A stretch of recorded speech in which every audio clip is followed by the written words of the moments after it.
नमस्कार प्यारे बच्चों, आइए देखते हैं क्लास 8 का लेसन नंबर 9 1857 की महान क्रांति के अभ्यास के प्रश्न उत्तर। ये आपके एग्ज़ाम के पॉइंट ऑफ व्यू से बहुत इम्पोर्टेंट लेसन है और इस लेसन का हमें एक एक पन्ना और एक एक अक्षर आना ही चाहिए। तो सबसे पहले आप इंट्रो पेज बना लेंगे, फिर हम रिक्त स्थान भरते हैं। 1857 की क्रांति का प्रथम शहीद डैश था, शहीद मंगल पांडे। 1857 की क्रांति के समय दिल्ली का मुगल सम्राट डैश था, बहादुर शाह जफर। रेवाड़ी में 1857 ईस्वी में प्रथम स्वतंत्रता संग्राम का नेतृत्व डैश ने किया, राव तुलाराम। 1857 की क्रांति का लेखन करने वाले प्रथम भारतीय देशभक्त भी लेखक भी डैश थे, विनायक दामोदर सावरकर। वीडी सावरकर के नाम से भी इन्हें जाना जाता है। अंबाला में 60वीं पलटन की क्रांति की सूचना डैश नामक देशद्रोही ने अंग्रेजों को दी थी, तो इसमें खालिस्तान में आएगा श्याम सिंह। उसके बाद मैचिंग है, बल्लभगढ़ का राजा नाहर सिंह, हंसी का लाला हुक्मचंद जैन, कानपुर का नाना साहेब, लॉर्ड कैनिंग अंतिम गवर्नर जनरल और साथ में प्रथम वाइसराय भी, मेरठ का बख्त खां। प्रश्न उत्तर देखते हैं।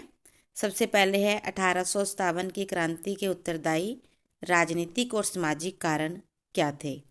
राजनीतिक कारण, अंग्रेजों द्वारा मुगल बादशाह बहादुर शाह जफर द्वितीय को लाल किला छोड़ने के लिए आदेश देना।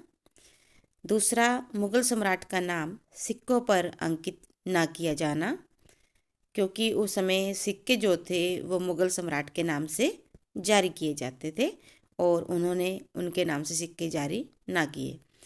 तीसरा, नाना साहेब की पेंशन बंद करना, क्योंकि अंग्रेज़ों ने नाना साहेब को पेशवा मानने से इनकार कर दिया था, क्योंकि वे बाजीराव द्वितीय, पेशवा बाजीराव द्वितीय के दत्तक पुत्र थे। चौथा आ जाएगा झांसी का अंग्रेजी साम्राज्य में विलय करना। विलय का अर्थ होता है मिला लेना, 1854 में।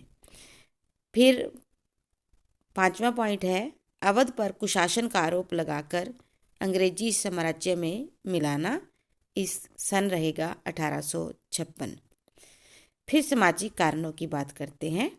सामाजिक कारण में है सरकारी दफ्तर व होटलों में भारतीयों के प्रवेश को रोकना, यानी कि भारतीयों को फ्रीली जो अंग्रेज़ों के होटल थे या दफ्तर थे उनमें जाने की इजाज़त नहीं थी। भारतीयों को काले बाबू कहकर अपमानित करना, रंग और नस्ल के आधार पर भेदभाव करना, अंग्रेजी माध्यम से शिक्षा प्रदान करना ताकि भारतीय जो हैं वो नौकरियां प्राप्त ना कर सकें। उसके बाद है 1857 की महान क्रांति के लिए उत्तरदायी धार्मिक, सैनिक व तात्कालिक कारण। धार्मिक कारणों में है लोगों को बलपूर्वक ईसाई बनाना। दूसरा है सरकारी स्कूलों में बाइबल पढ़ाए जाना अनिवार्य करना, क्योंकि बाइबल जो है वो ईसाइयों की पवित्र पुस्तक मानी जाती है और भारत में उस समय ईसाई नहीं थे, परंतु ज़बरदस्ती लोगों को बाइबल पुस्तक पढ़ाई जा रही थी।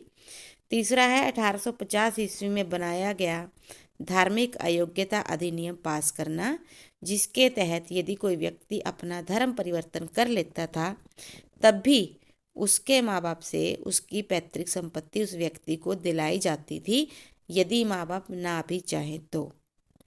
फिर सैनिक कारण, भारतीय सैनिकों के साथ बुरा व्यवहार करना, भारतीय सैनिकों को कम वेतन देना, भारतीय सैनिकों को समुद्र पार भेजना और चर्बी वाले कारतूसों का प्रयोग अनिवार्य करना, यानी कि सैनिकों को ऐसी एनफील्ड राइफल्स दी गई जिन्हें कारतूस भरने से पहले मुंह से खोलना पड़ता था और वहाँ पर जहाँ पर उसे खोला जाता था वहाँ पर लोगों का उस समय क्रांतिकारियों का मानना था कि गाय और सूअर की चर्बी लगी होती थी।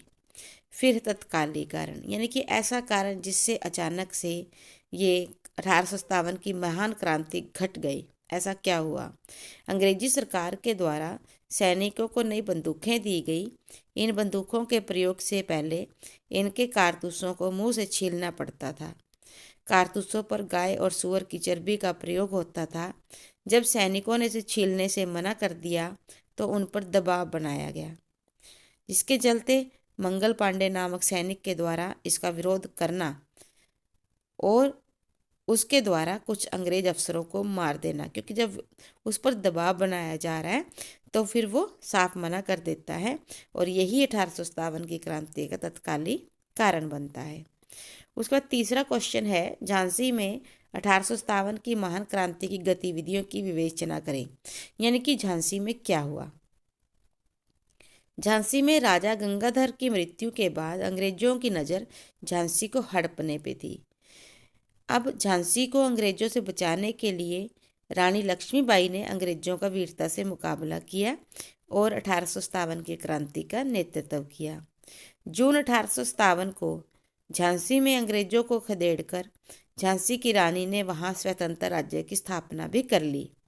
परंतु 3 अप्रैल 1858 को अंग्रेज कमांडर ह्यूरोज ने झांसी पर हमला बोल दिया और काफ़ी संघर्ष के बाद अंग्रेजी सेना ने किले में प्रवेश कर लिया। रानी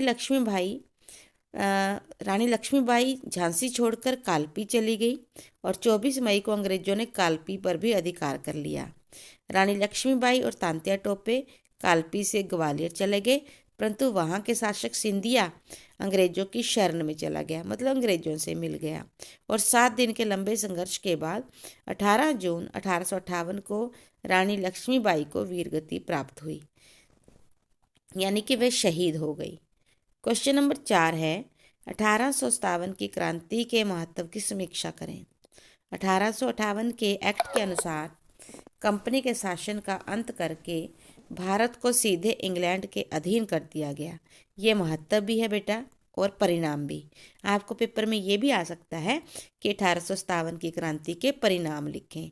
कंपनी के शासन का अंत हो गया और भारत सीधा इंग्लैंड की सरकार के अधीन हो गया। दूसरा है, इंग्लैंड की सरकार ने घोषणा की कि अब किसी भी भारतीय राजा से उसका राज्य नहीं छीना जाएगा। तीसरा, सेना का पुनर्गठन किया गया और उसे जातीय आधार पर बांट दिया गया। चौथा है, हिंदुओं और मुसलमानों को अलग करने के लिए फूट डालो और राज करो की नीति को अपनाया गया। 5वां क्वेश्चन है, हरियाणा में 1857 की महान क्रांति की गतिविधियों की विवेचना करें। पहला पॉइंट आएगा, 1857 की महान क्रांति में हरियाणा का भी महत्वपूर्ण योगदान रहा है। उसके बाद दूसरा पॉइंट है, भारतीय सैनिकों ने दिल्ली पर अधिकार करने के बाद गुड़गांव के कलेक्टर फोर्ड को वहां से खदेड़कर गुड़गांव पर अधिकार कर लिया।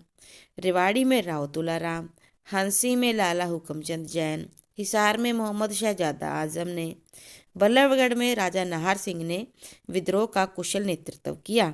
यानी कि इस विद्रोह में हरियाणा का योगदान अद्वितीय भी था और जरूरी भी था, क्योंकि क्रांतियों की शुरुआत जो है वही देश को आगे बढ़ाती है और देश की स्वतंत्रता को बचाती है। Thank you for watching video. जय हिंद, जय भारत।